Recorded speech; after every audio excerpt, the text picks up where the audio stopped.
Kenapa harus bicara mujizat dalam bersyukur? Lalu Tuhan berkata begini, karena ada kekuatan dan kuasa dalam ucapan syukur. Karena ucapan syukur adalah salah satu cara untuk mengaktifkan iman. Amin. Dan iman selalu berkaitan erat dengan hati yang bersyukur. Jadi kalau semakin Bapak Ibu semakin banyak mengucap syukur, maka itu mengaktifkan iman. Dan berkali-kali di kelompok ini, di komunitas ini, selalu Bapak Ibu dengarkan saya katakan bahwa iman adalah mata uang untuk kita menerima mujizat, menerima terobosan, perkara-perkara besar, perkara-perkara ajaib. Tapi cara untuk mengaktifkannya adalah dengan bersyukur. Keadaan mungkin buntung, tidak ada jalan keluar, tidak ada terobosan, tapi Bapak Ibu mengucap syukur, maka Bapak Ibu akan melihat hal-hal hebat, hal-hal ajaib. Ada kalanya ketika kita ucap syukur, itu sesuatu yang di luar dari ekspektasi atau pengharapan kita. Tapi tahukah saudara bahwa ucap syukur itu akan menyediakan yang tadinya tidak ada menjadi ada, akan mengaktifkan kuasa kebangkitan, akan mengaktifkan kuasa pelipat gandaan yang nanti saya jelaskan kepada saudara. Dan kita akan lihat bahwa Tuhan sangat concern dengan ketika Tuhan berkata, ucap syukurlah. Karena di dalamnya ada kuasa. Di dalamnya ada kuasa yang powerful untuk Anda dan saya nikmati setiap waktu. Saya percaya bahwa ketika kita melewati, sudah tengah tahun, maksud saya bukan tengah bulan, sudah tengah tahun. Ini sudah bulan yang ke-6. Ya, ini sudah bulan yang ke-6. Saya percaya bahwa kita mengalami begitu banyak kebaikan Tuhan. Benar? Berapa banyak yang mengalami kebaikan Tuhan? Berapa banyak yang mengalami God's favor and fine favor dalam hidupmu? Berapa banyak yang mengalami Baal Perasim? Baal Perasim itu adalah God's breakthrough dalam hidupmu. Nah, saya percaya ini baru setengah bulan. Ini tahun yang kita sebutkan, yang Tuhan kasih kepada kita. Ini tahun di mana kita alami mujizat setiap hari. Dan tahun ini saya berharap bahwa hati saudara dan saya adalah hati yang berubah, mengikuti Tuhan.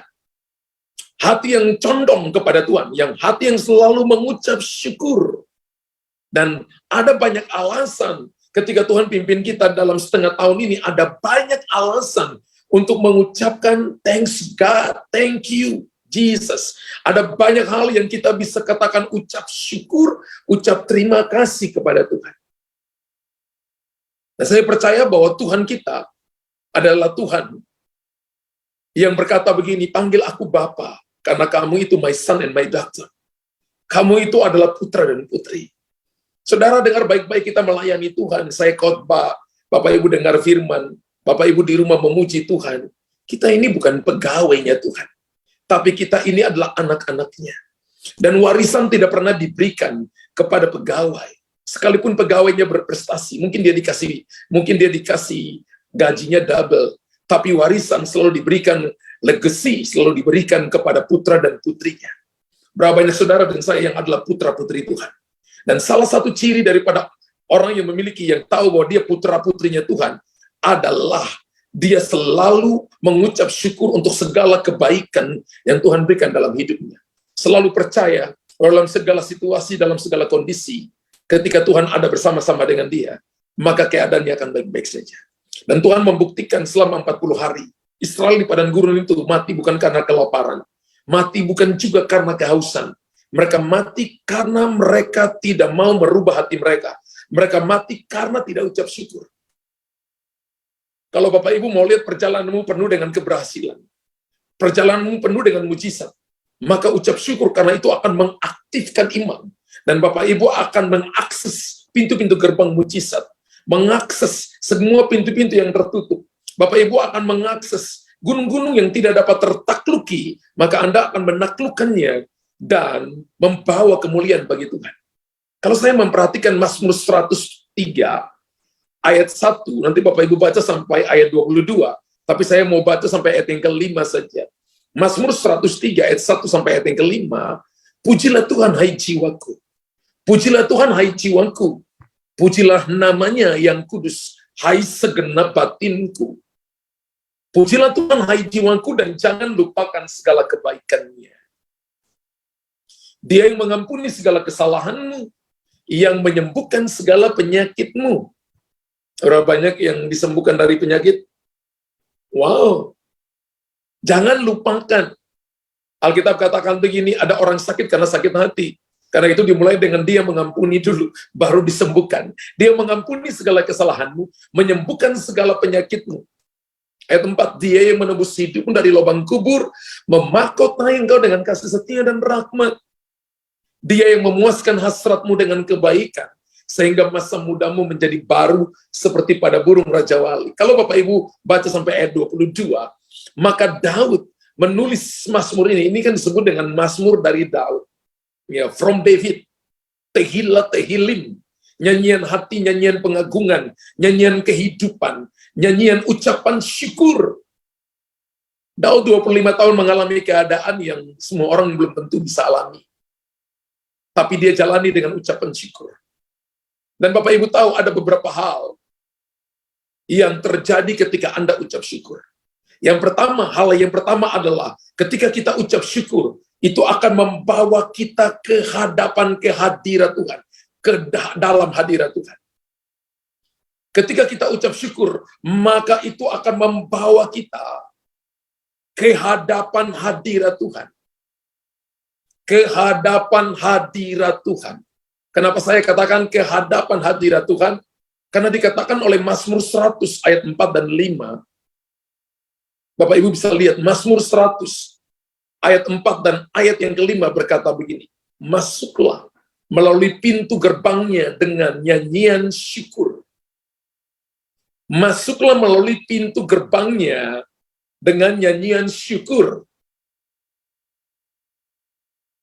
Ke dalam pelatarannya dengan puji-pujian. Bersyukurlah kepadanya dan pujilah namanya. Sebab Tuhan itu baik, kasih setianya untuk selama-lamanya, dan kesetiaannya tetap turun-temurun. Perhatikan ayat yang keempat, masuklah melalui pintu gerbangnya dengan nyanyian syukur. Jadi ucapan syukur itu membawa kita masuk di dalam pintu gerbang hadirat Tuhan. Berapa banyak yang mau merasakan hadirat Tuhan? Every minute. Bersyukurlah senantiasa. Semakin banyak Anda bersyukur, maka Anda, tadi saya mulai dengan mengakses iman, mengakses berkat-berkat, mengakses pintu mujizat, mengakses perkara-perkara besar. Anda akan mengalami terobosan-terobosan, Anda akan Anda akan melakukan hal-hal yang lebih cepat daripada yang bisa dikerjakan oleh orang lain ketika Bapak, Ibu, Saudara, dan saya masuk dengan ucapan syukur. Karena ucapan syukur membawa kita melalui pintu gerbangnya. Pintu gerbang hadirat Allah. Wow. Kita belum pernah lihat kan, saudara? Sorga seperti apa? Kitab Wahyu hanya menjelaskan bahwa bentuknya 4 persegi, panjang 4 persegi, dan itu tingginya berapa, panjangnya berapa. Kitab Wahyu menjelaskan kepada kita, tapi Bapak Ibu belum melihat muka dengan muka, belum lihat mata dengan mata kan. Tapi Alkitab berkata dengan ucap syukur, kita masuk melalui pintu gerbangnya dengan nyanyian syukur. Bisa saya terjemahkan begini, nyanyian syukur kita itu seperti kunci yang akan membuka pintu-pintu gerbang mujizat bagi saudara.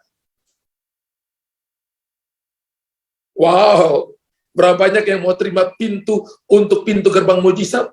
Ucap syukur. Makanya tema malam hari ini adalah mujizat dalam bersyukur.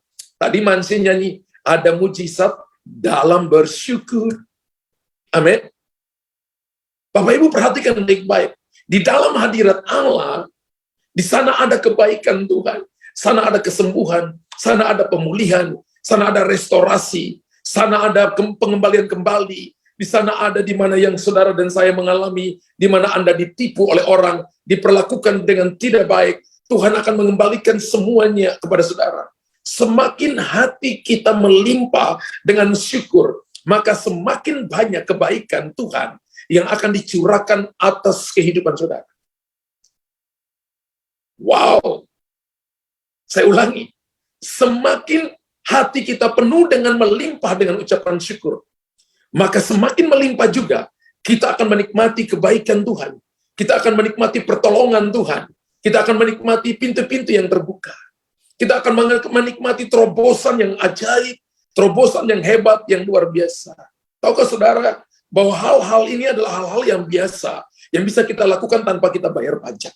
Bapak Ibu bisa bersyukur ketika ditipu, bersyukur ketika Bapak Ibu mengalami hal-hal yang sepertinya tidak mengenakan, bersyukur. Saya pernah antar teman saya, selesai pelayanan, dia sudah terlambat, saudara, jadi saya ngantar. Ya, sudah balap di jalan tolnya, udah balap.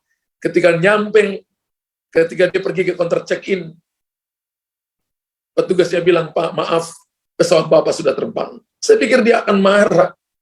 Lalu dia berdiri di situ, lalu dia katakan, "Tuhan, aku bersyukur, aku bersyukur, aku bersyukur, aku." Mungkin 30 menit nggak henti-hentinya. Terus, aku bersyukur, aku bersyukur, aku bersyukur. Tiba-tiba nggak tahu, ada seseorang yang datang kepada dia. Ada seorang petugas yang datang kepada dia, "Pak, kenapa, ada yang bisa saya bantu?" Dia katakan begini, 30 menit yang lalu, saya ketinggalan pesawat. "Oh, saya bisa ngurus, Pak. Saya bisa ngurus." Dia beli kelas tiket ekonomi, tapi dia didudukan di VIP. Oh. Kemudian saya tanya, kenapa sampai bisa gitu? Ternyata orang itu tadi adalah manajernya. Manajernya dia katakan, "Bapak beli kelas ekonomi, Bapak didudukan di kelas VIP." Dia tanya kenapa? Orangnya nggak bilang alasan. Sudah tahu, satu-satunya alasan dia beli kelas ekonomi duduk di VIP adalah karena ucapan syukur. Kalau Anda ucap syukur, harusnya Anda beli kelas ekonomi, tapi Anda merasakan fasilitas bisnis kelas. Haleluya. Ada banyak kali orang mencoba membeli harga bisnis kelas, tapi dia tidak ucap syukur, rasanya di bawah ekonomi. Tapi mari saya beritahukan kepada saudara, semakin hati kita penuh melimpah dengan ucapan syukur, maka semakin besar kebaikan yang akan Tuhan curahkan dalam hati saudara dan saya. Saya pernah katakan kepada jemaat Tuhan ketika kami sedang membangun, ketika situasi nggak mungkin, saya katakan ini waktunya ucap syukur setiap waktu. Ucap syukur, ucap syukur, ucap syukur, ucap syukur. Sudah nggak doa, sudah nggak minta-minta. Nggak minta Tuhan kirim kami uang, Tuhan untuk pembangunan, Tuhan kirim. Enggak, saya katakan gini, ucap syukur, ucap syukur.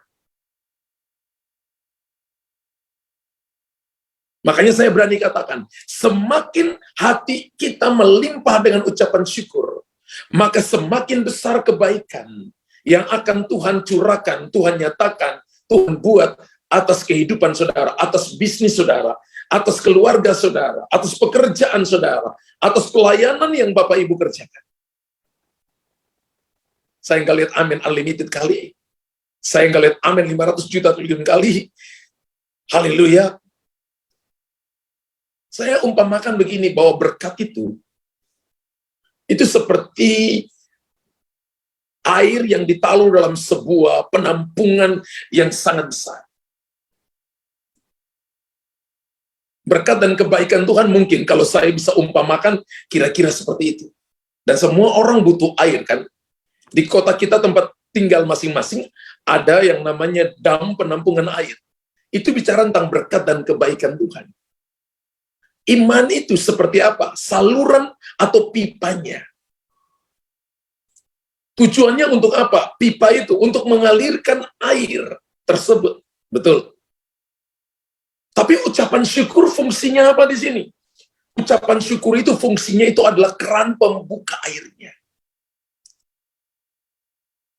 Ada tempat penampungan, ada keran air,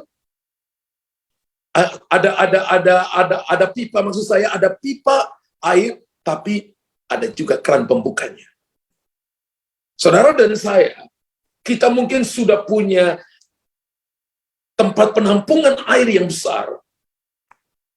Ya, kalau di daerah Makassar itu ada tempat yang namanya Bili-Bili. Itu dam raksasa, saudara. Ya, biasanya kalau hujan tensinya semakin tinggi, orang berdoa supaya keadaan penampungannya baik-baik saja, karena kalau sampai itu mengalami sesuatu, maka kotanya bisa tergenang. Tapi sudah sangat terbukti dibangun dengan baik sehingga bisa menyuplai air ke rumah warga yang ada di seluruh kota, yang ada di tempat saya tinggal. Masalah penampungan, masalah air, berkat kebaikan Tuhan, Tuhan siapkan. Masalah iman, mungkin Bapak Ibu berkata, I believe, saya percaya. Itu berarti Bapak Ibu punya pipa. Tapi kalau misalnya keran air yang ada di rumah tidak pernah Bapak Ibu buka, maka air nggak pernah keluar. Dari mulut kita tidak pernah keluar ucap syukur, maka air nggak pernah keluar. Halo. Kita hanya diam, ngomel, nyalain keadaan, nyalain orang, nyalain situasi, nyalain begini, nyalain begitu. Tidak pernah ucap syukur. Bagaimana kita mau menikmati aliran air yang segar, yang bisa memanaskan, menghilangkan dahaga, dan memadamkan api? Bagaimana itu bisa terjadi? Saya percaya bahwa semakin hati kita berlimpah dengan ucap syukur, semakin besar iman Anda. Bapak Ibu tulis di kolom komentar. Semakin hati saya berlimpah dengan ucap syukur, semakin besar iman saya. Dan saya percaya semakin besar iman kita, semakin besar juga berkatnya. Kalau iman itu mata uang, semakin Bapak Ibu punya uang yang banyak, Bapak Ibu akan dapat banyak hal yang kita inginkan. Betul? Amin. Dan kalau ketika itu dialirkan melalui kita, maka kita bisa jadi berkat untuk orang lain, dan orang akan melihatnya dan memuliakan Tuhan. Mazmur 103 ayat yang kedua dan ayat yang kelima berkata, pujilah Tuhan, hai jiwaku, dan jangan lupakan segala kebaikannya. Pujilah Tuhan, hai jiwaku. Jiwa itu pikiran, perasaan, kehendak. Pikiran, perasaan, kehendak. Yang harus Bapak Ibu dan saya buka, harus latih. Situasi nggak mengenakan, keadaan nggak mengenakan, doa, tapi Bapak Ibu belum lihat hasilnya. Ucap syukur, ucap syukur, ucap syukur. Wow. Saya lihat ketika kami lakukan itu, maka saya lihat bagaimana Tuhan mencurahkan berkat-Nya. Membangun rumah Tuhan hanya di dalam waktu 1 bulan. Padahal prosesnya, dalam waktu 1 tahun. Padahal kami prosesnya itu udah mulai pancangnya 2015. Tapi progresnya tanpa berhenti sampai jadi. Dan kami bisa pakai di tengah-tengah pandemi malah. Di tengah-tengah gereja, gedung gereja tutup. Justru kita membangun.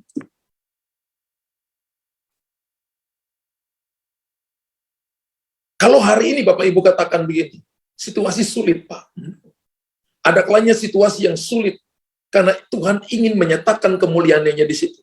Ada kalanya ketika orang berkata tidak mungkin, justru Tuhan ingin buat sesuatu, supaya kita tahu bahwa Dia yang sanggup melakukan jauh melampaui apa yang kita bisa doakan, bisa harapkan, Tuhan kita sanggup melakukannya. Dan cara kita mengingat kebaikan Tuhan adalah dengan mengganti kata-kata keluhan. Ini ya loh, ingat Bapak Ibu ya. Cara kita mengingat kebaikan Tuhan, jangan lupakan segala kebaikannya. Cara kita mengingat kebaikan Tuhan adalah dengan mengganti kata-kata keluhan, kata-kata sungut-sungut, kata-kata ngomel, kata-kata yang kasar, kata-kata yang tidak membangun, kata-kata yang menuntut, kata-kata yang menghakimi, kata-kata yang memaksakan kehendak sendiri, itu diganti dengan kata-kata penuh dengan doa, ucapan syukur.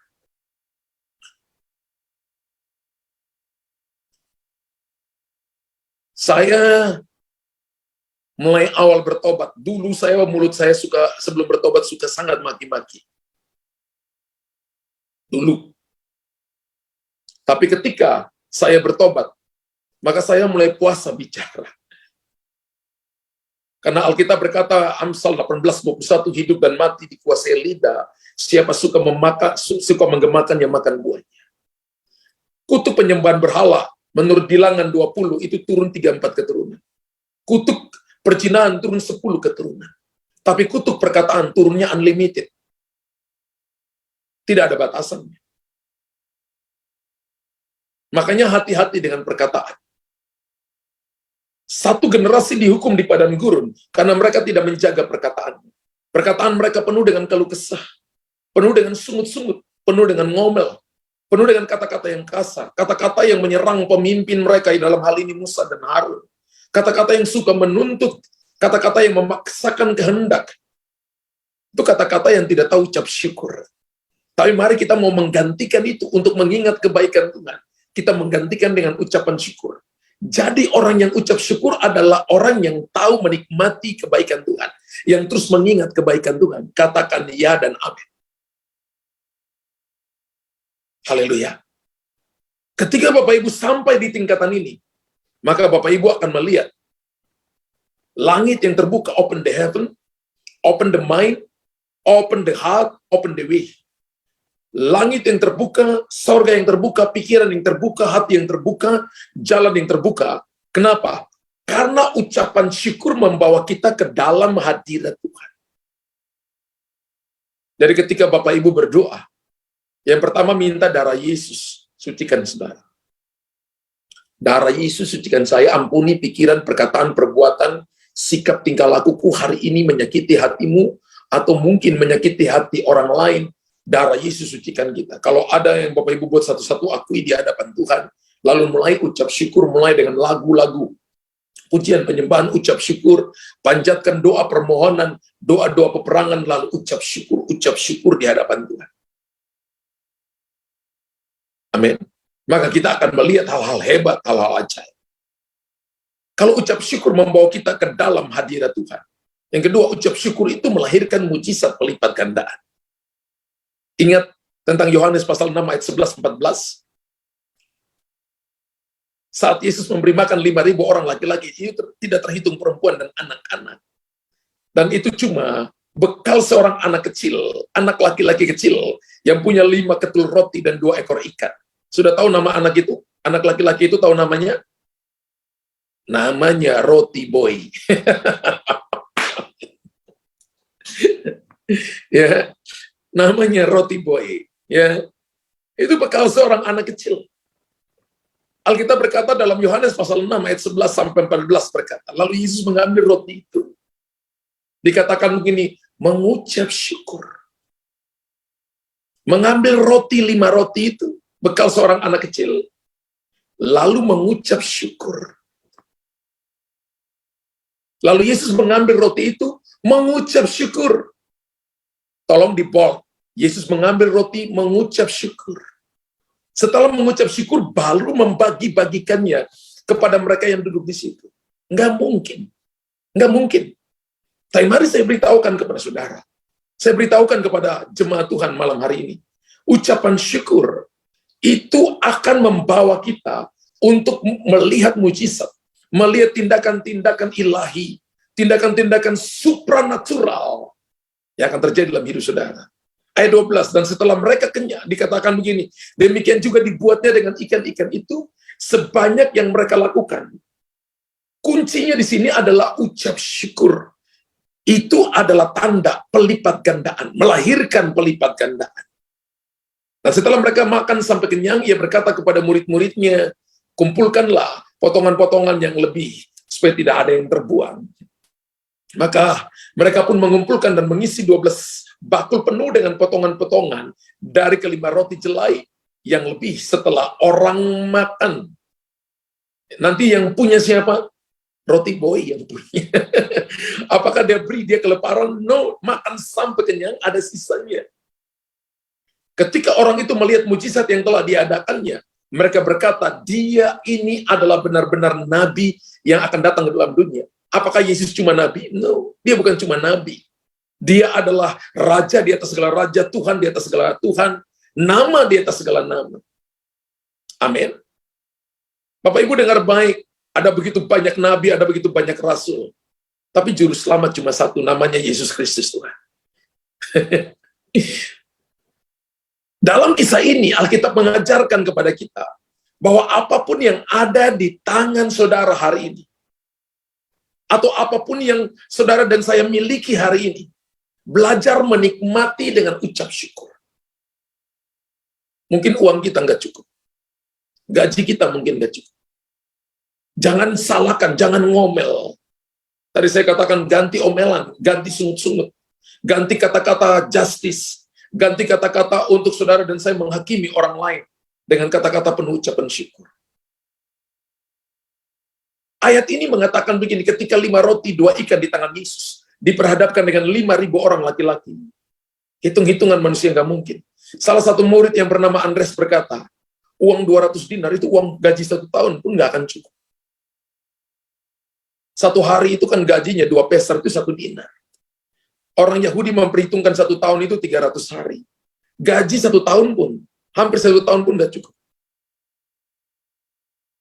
Bapak Ibu perhatikan baik-baik. Dan kisah ini menyatakan sebuah kebenaran bahwa apapun yang ada di tangan kita, tangan saudara dan saya, apapun yang menjadi milik saudara dan saya, belajar menikmati, belajar ucap syukur. Pakailah dengan hati yang penuh dengan ucapan syukur. Saya lihat ada banyak orang yang kelimpahan tapi selalu ngomel. Dan saya juga lihat ada orang yang kekurangan. Mereka pun juga ngomel.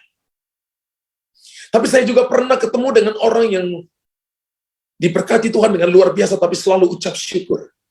Saya juga pernah menikmati, ketemu dengan orang yang dia hidup rasanya pas-pasan, tapi selalu ucap syukur. Saya punya salah satu teman, ya, waktu umur 30 tahun, dia teman hamba Tuhan wanita. Umur 30 tahun, dia mengalami kebutaan di 2 matanya, karena mengalami kanker di otaknya kalau nggak salah. Dan satu waktu saya pergi pelayanan di kotanya, di Jawa Tengah. Saya tinggal di rumahnya. Saya kaget, saudara, karena saya naik, rumahnya agak di bukit. Saya pikir itu 1 lantai. Tapi ketika saya masuk, itu rumahnya itu nempel pada sebuah tebing, ditempel, itu 7 lantai. Ini hamba Tuhan, seorang wanita, dan saya tanya kepadanya, Ibu, bagaimana, maaf, dia tidak dikaruniai, dengan suaminya tidak dikaruniai anak, tapi di rumahnya ada begitu banyak anak-anak yang dia pelihara, sekolahkan, beberapa sampai sukses sampai S2, beberapa ada yang masuk di akademi militer dan sebagainya. Mereka investasi kepada manusia luar biasa, dan saya percaya itu adalah investasi kekekalan. Investasi terbesar kita bukan rumah, bukan gedung, tapi investasi kita adalah manusia. Dan dia berkata begini, Pastor Luther, ada cerita. Ketika dulu kami punya rumah kecil, Pastor. Tapi setiap kali ada hamba Tuhan, kami kepingin supaya hamba Tuhan itu tinggal di rumahnya. Akhirnya satu waktu ada hamba Tuhan yang datang melayani di tempat kami karena dia rintis persekutuan doa. Saya undang dia tinggal di rumahnya. Dan ketika dia tinggal di rumahnya, kamar kami cuma 2, jadi saya dengan suami satu kamar itu untuk hamba Tuhan. Kita nggak punya meja untuk tamu, Pastor. Lalu saya buat itu dari kardus rokok itu, dibikin bentuk meja, lalu ditutupi dengan taplak meja, lalu taruh bunga di atasnya. Kemudian pada waktu suatu sore, saya taruh minuman, bikin minuman, kopi, taruh kue di atasnya. Lalu kami duduk, ada kursi di situ. Lalu hamba Tuhan itu tanpa sadar, dia duduk sambil taruh tangan sikutnya di atas meja itu. Mejanya roboh. Tehnya tumpah, rotinya jatuh. Dia katakan, hari itu saya malu luar biasa, Pastor. Dia cerita untuk saya. Saya malu luar biasa. Saya ingat waktu saya pergi ke tempat dia itu, saya dalam perjalanan itu, mungkin karena saya pakai tas, kemudian tasnya nggak diselempang di saya taruh di agak berat karena ada laptop di dalam, sehingga akhirnya itu seperti syarafnya ada yang salah. Jadi saya di sana itu, waduh, pelayanannya padat, tapi belakang kepala saya sakit. Jadi saya 1 minggu lebih di rumahnya. Lalu dia cerita begini, lalu saya doa dengan Tuhan, Tuhan, kalau Engkau berkenan, kasih kami rumah, Tuhan. Supaya kalau ada hamba-hamba Tuhan yang datang, mereka bisa tinggal di rumah kami. Sekarang saya rindu untuk hamba-hamba Tuhan tinggal di rumah kami, seperti seorang perempuan janda yang membuat rumah untuk Elia tinggal. Saudara tahu, akhirnya Tuhan izinkan mereka dikasih tanah itu. Bukan cuma 1 rumah, tapi ada 7 rumah yang disusun. 7 lantai. Dari atas itu bisa lihat di bawah, bisa lihat runway pesawat, bisa lihat pesawatnya take off, pesawatnya juga landing. Saya katakan, wow. Di dalamnya, dalam rumahnya, dalam ruang tamunya ada kolam renang. Dan saya katakan begini, Bu, wow, dia katakan, Pastor Luther, semuanya ini Tuhan. Tadi saya cerita bahwa kami punya rumah kecil. Bahkan saya nggak punya meja yang harus taruh di ruang tamu. Bahkan meja itu bisa jatuh karena memang terbuat dari kardus sudah kuat ketika orang mencoba menaruh sikutnya di situ untuk menikmati kopi dan menikmati kue yang saya taruh. Justru bukan buat jadi menikmati, tapi saya jadi malu. Tapi Tuhan nggak pernah permalukan saya. Makanya kenapa waktu pastor mau datang, saya tanya, Pastor, bagaimana? Pastor tinggal aja ya di tempat kami. Ketika saya datang, saya wow. Waktu itu suaminya masih ada, suaminya belum meninggal, sekarang suaminya sudah meninggal. Saya lihat begini, bahwa mereka sangat tahu apa yang ada di tangan mereka. Mereka mau lipat gandakan itu. Mereka mau taruh dalam tangan Tuhan, berikan ke dalam tangan Tuhan. Kami sering pergi ke salah satu kota di Denpasar, dan ada seorang ibu yang awalnya kami datang itu kami ditinggalin di mana? Di hotel, kemudian istri saya katakan, Bu, kalau ada tempat tinggal, mendingan tinggal di tempat ibunya. Kemudian ternyata mereka punya tempat tinggal. Dan ketika beberapa kali kami ke sana, kami selalu ditaruh di sana. Mereka diberkati dengan restorannya. Kita tiap hari itu makannya terus, karena mereka rasanya itu belum kenyang, makan terus. Karena hatinya mau melayani orang. Hatinya mau nolong orang. Hatinya terus mau memberi untuk orang lain. Maka Tuhan melipat gandakan dan mencukupi segala kebutuhan saudara dan saya. Menurut kekayaan dan kemuliaan. Ada banyak orang yang diberkati, tapi dia tidak pernah mau menabur kepada orang lain. Ada banyak orang juga yang kurang, tapi dia tidak mau menabur sama sekali. Tapi saya juga temukan ada orang yang benar-benar diberkati secara finansial, dan dia betul-betul tahu bagian di mana roti, mana benih. Saya juga menemukan ada orang yang kurang, tapi mau memberi lebih untuk Tuhan. Ketika Bapak Ibu punya hati seperti ini, itu hati seperti anak kecil tadi. Dia harusnya bilang kepada papanya, atau bilang kepada Tuhan Yesus, nggak boleh, ini bekal saya. Kan Tuhan Yesus akan mengerti, ya anak kecil, nanti lapar bagaimana, pingsan di tengah jalan kan saya. Tapi diambil. Kenapa? Karena Tuhan menghargai. Ucapan syukur itu adalah berkaitan dengan kemurahan hati, saudara. Ketika Nikodemus berdoa dan memberikan persembahan kepada pembangunan bait Allah, Alkitab katakan begini, malaikat terbang datang dan berkata begini, doa dan persembahanmu diterima di sorga. Di sorga itu nggak ada rupiah, nggak ada dolar, nggak ada dinar. Masuk di kota persembahan, ya, itu dipakai di gereja. Itu dipakai, dikelola oleh hamba-hamba Tuhan seperti kami ini. Di sorga nggak naik, rupiah nggak naik. Yang naik apa? Yang naik itu kemurahan. Ucapan syukur itu berkaitan erat dengan kemurahan hati. Dan Alkitab berkata begini, bahwa aku akan memberkati engkau berlimpah-limpah. Aku akan menolong engkau akan melihat perkara-perkara besar. Ucapan syukur juga disertai dengan pemberian persembahan. Jadi kalau orang berkata, saya ucap syukur, salah satu tandanya adalah disertai dengan pemberian persembahan. Makanya Daud berkata, persembahkanlah korban syukurmu. Tapi ada juga Mazmur 50:23 berkata gini, persembahkanlah syukur sebagai korban. Karena ucapan syukur itu seringkali disertai dengan pemberian persembahan. Jadi kalau seseorang yang lihat bahwa dia adalah orang yang selalu ucap syukur, maka dia juga selalu memberi persembahan. Nggak ada yang amin, saya lihat. Bapak Ibu natap saya seperti Bapak Ibu mau telan saya. Ya. Dikatakan begini, siapa mempersembahkan syukur sebagai korban, bukan korban sebagai syukur.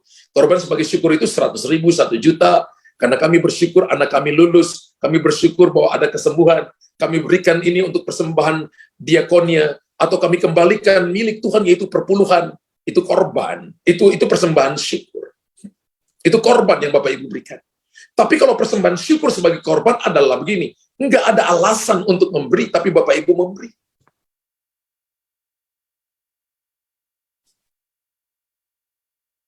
Bapak Ibu doa belum dijawab, tapi Bapak Ibu selalu memberi. Itu bukti bahwa kita adalah jemaat yang selalu ucap syukur. Kita harus menjadi jemaat yang dewasa, bukan lagi jemaat yang anak-anak. Bukan waktu terima dulu baru kita sukacita. Waktu nggak terima, waktu pintu belum terbuka, kita nggak suka. No. Kita belajar hari ini, kuasa ucapan syukur adalah begini. Memberi waktu, memberi tenaga, memberi perhatian, memberi waktu untuk berdoa, baca Alkitab, memberi persembahan. Dalam hal ini uang, dalam hal ini ekstravagansi itu berhubungan dengan persembahan. Ketika Ratu Sheba datang ketemu dengan Salomo dalam 2 Raja-Raja pasal yang ke-5, ayat yang ke-10, maka dia memberikan 120 talenta emas. Satu talenta itu 34 kilogram. 34 kilogram kalau dibawa ke gram ada 34.000 gram. Emas satu hari, emas hari ini 1 gram kurang lebih 1 juta, saudara. 34.000 gram kali 1 juta. Wow, kalkulatormu hang.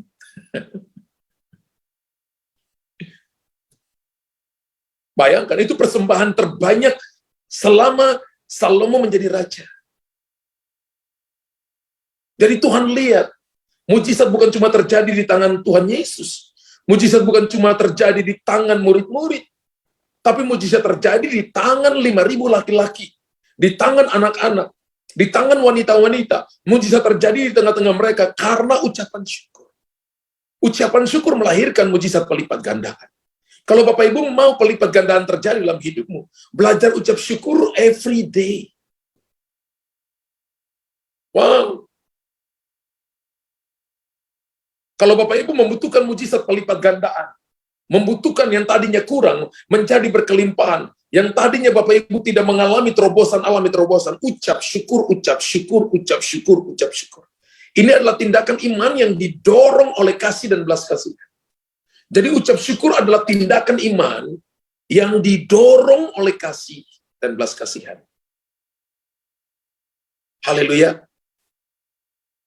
Apabila ada sesuatu yang ada di tangan kita tidak cukup untuk memenuhi kebutuhan kita, maka belajar dan latihlah diri kita untuk menjadi orang penabur benih. Kalau Bapak Ibu lihat bahwa ini cukup atau tidak ya, jangan-jangan itu benih. Kalau Bapak Ibu lihat, makanya Tuhan berkata begini, pohon yang berbiji akan menjadi pelipat gandaan. Diberikan kepada Adam dan Hawa pohon-pohon yang buahnya berbiji. Kenapa dikatakan buah berbiji? Supaya kan kita makan dagingnya, buahnya itu ditanam untuk terjadi pelipat gandaan. Benar? Kalau hari ini Bapak Ibu rasa bahwa yang ada di tangan kita nggak cukup, maka jangan-jangan itu adalah benih untuk kita tabur, supaya kita alami kelimpahan. Jangan ketika nggak cukup kita ngomel. Jangan ketika nggak cukup kita salahkan keadaan. Jangan nggak cukup kita salahkan orang lain. Jangan. Ketika kita dalam keadaan apa yang di tangan kita nggak cukup, kemudian kita ucap syukur, maka kita akan melihat kuasa Allah bekerja dalam hidup kita. 5 roti 2 ikan nggak cukup bagi 5.000 laki-laki secara pemikiran. Hitung-hitungan nggak mungkin. Itu bekal seorang anak kecil. Bagaimana mungkin cukup untuk 5.000 laki-laki? Tapi dikasih ke tangan Tuhan, anak itu tabur. Anak itu memberi. Ada orang Kristen yang selama jadi Kristen jarang memberi. Terutama memberi persembahan, memberi waktu, tidak mau melayani Tuhan, tidak mau berdoa, tidak mau baca Alkitab, tidak mau menabur dalam hal keuangan. Bagaimana Anda mau melihat mujizat Tuhan?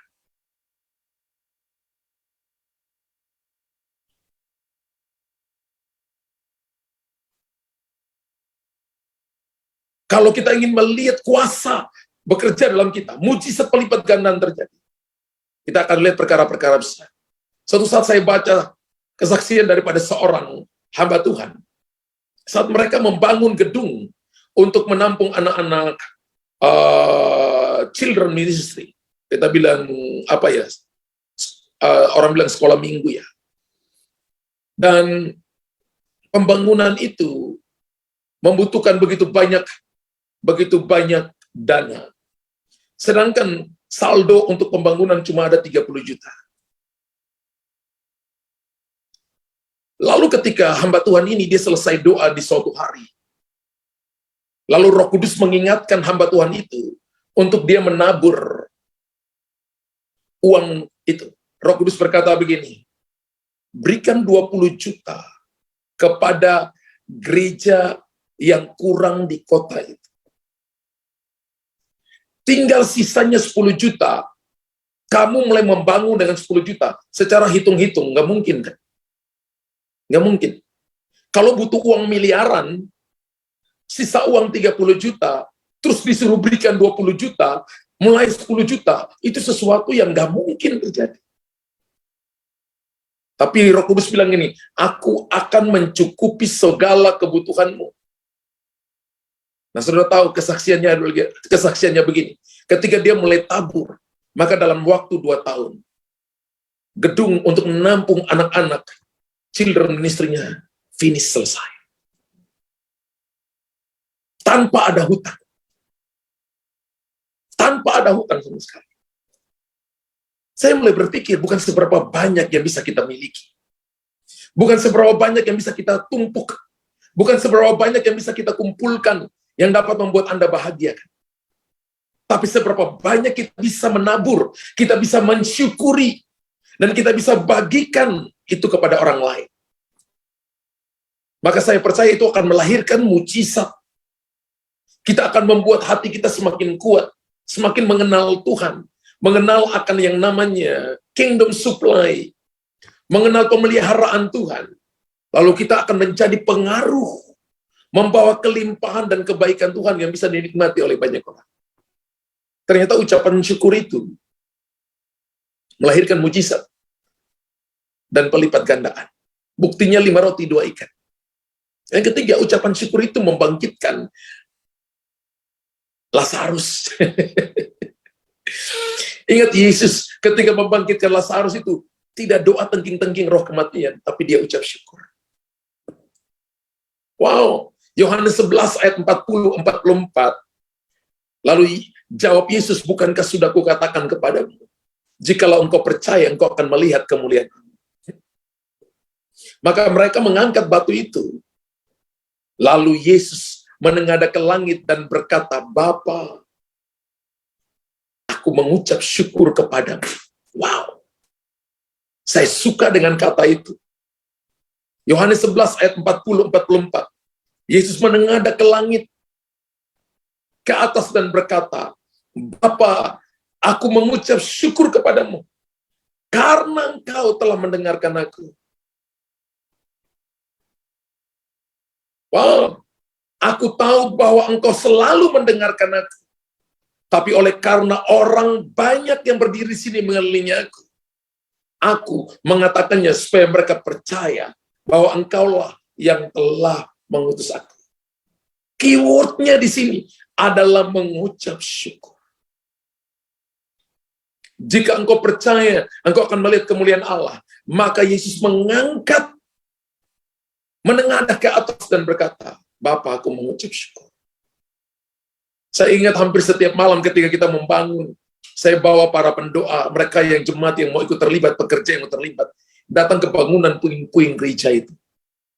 Kami main gitar, doa 1 jam di situ, nyanyi, tepuk tangan, lalu mengucap syukur. 15-20 menit saya katakan, ayo ucap syukur, ayo ucap syukur, ucap syukur, ucap syukur.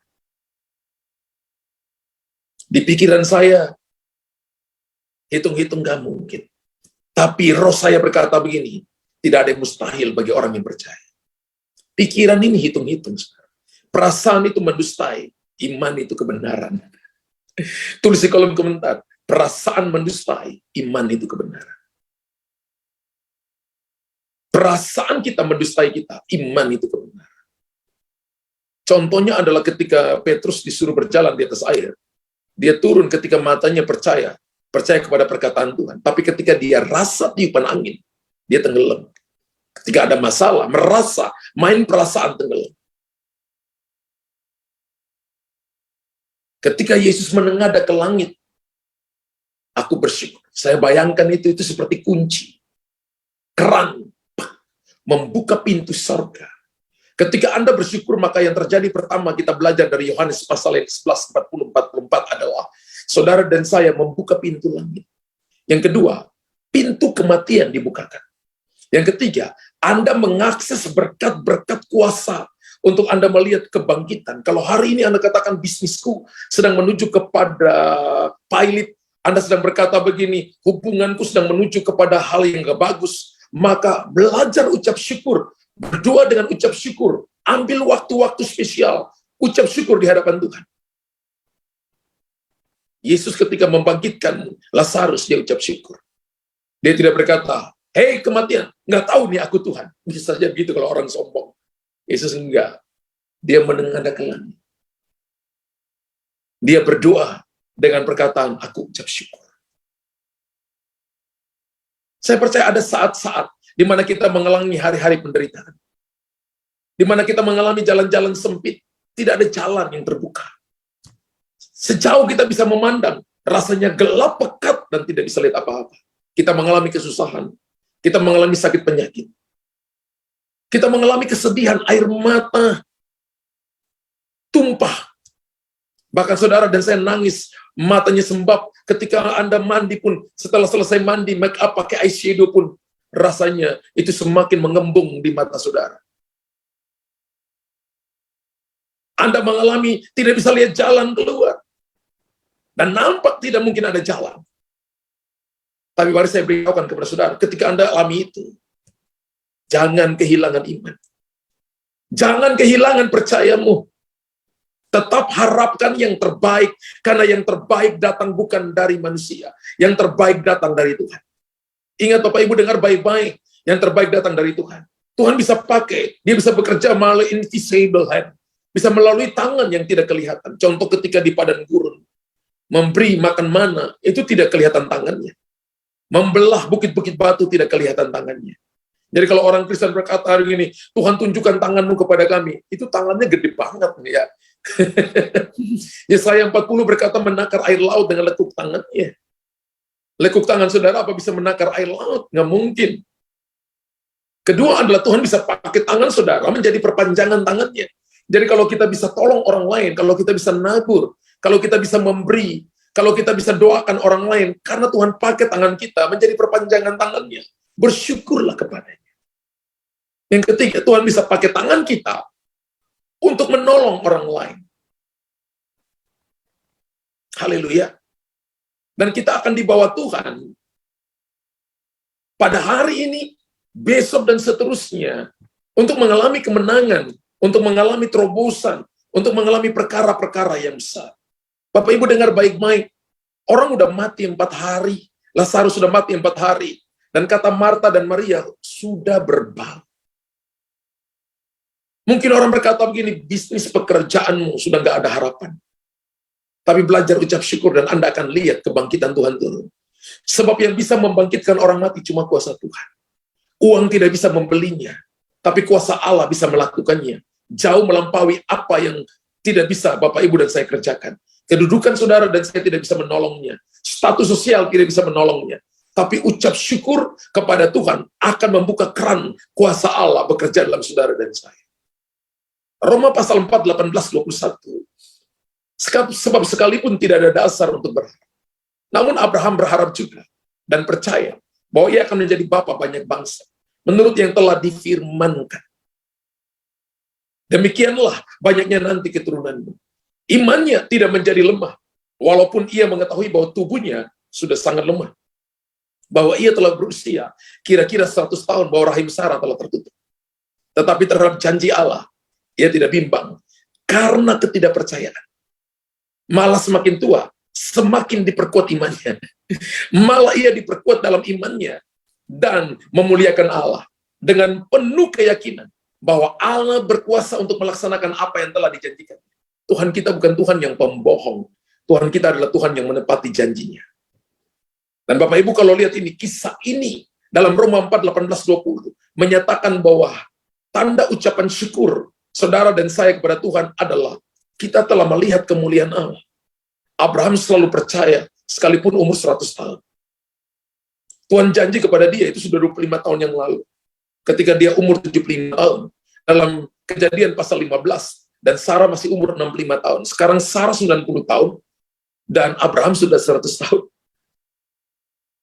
Bayangkan, tapi believe, belajar percaya kepada firman Allah. Amin. Karena ucapan syukur itu adalah bukti dari orang percaya. Kalau mau lihat kita ini orang percaya, maka mulut kita penuh dengan ucapan syukur. Ucapan syukur juga adalah suatu syarat mutlak untuk kita melihat kemuliaan Allah. Kemuliaan Allah itu apa ya? Kemuliaan Allah itu diterjemahkan apa namanya? Weight, bobot, kualitas. Ya. Itu kemuliaan Allah. Keajaiban, boleh. Mujizat Allah, ya. Itu yang ingin Tuhan berikan kepada kita. Sehingga ketika ada kemuliaan Allah, maka atmosfer dalam kehidupan keluarga, atmosfer dalam pelayanan, atmosfer di tempat pekerjaan, akan menjadi atmosfernya Tuhan. Bapak Ibu dan saya bisa mengaksesnya kan? Ketika itu Bapak Ibu kerjakan, maka kita melihat perkara-perkara besar, perkara-perkara ajaib, yang akan Tuhan nyatakan dalam kehidupan saudara dan saya. Kita belajar 3 hal ini di malam hari ini. Bahwa untuk saudara dan saya mengalami mujizat dalam ucap syukur. Maka pertama, ucap syukur membawa kita ke dalam hadirat Allah. Yang kedua, ucap syukur melahirkan mujizat pelipat gandaan 5 roti 2 ikan, sisa 12 bakul. Dan ucap syukur yang ketiga adalah mengaktifkan kuasa kebangkitan. Kalau Bapak Ibu melihat perkara-perkara besar, orang berkata gini, nggak mungkin, ini situasi nggak mungkin. Kalau hitung-hitung nggak bisa, tapi ucap syukur. Kalau Bapak Ibu lakukan dengan benar, kerja dengan benar, lakukan dengan benar, maka kita akan melihat pertolongan yang ajaib. Tuhan akan nyatakan atas hidup saudara dan saya. Dan kita akan menyaksikan perkara-perkara hebat ajaib. Yang percaya, diberkati Tuhan dengan firman sore hari ini, tulis di kolom komentar, saya sungguh amat diberkati oleh Tuhan. Haleluya. Puji Tuhan. Bapak Ibu sore hari ini, mari siapkan hati kita untuk kita menerima perjamuan kudus. Bapak Ibu yang ada di rumah, siapkan dulu perjamuan kudus yang ada di onsite. Bapak di surga, terima kasih untuk malam ini. Allah sudah menyampaikan siapkan. Dan percaya kudus.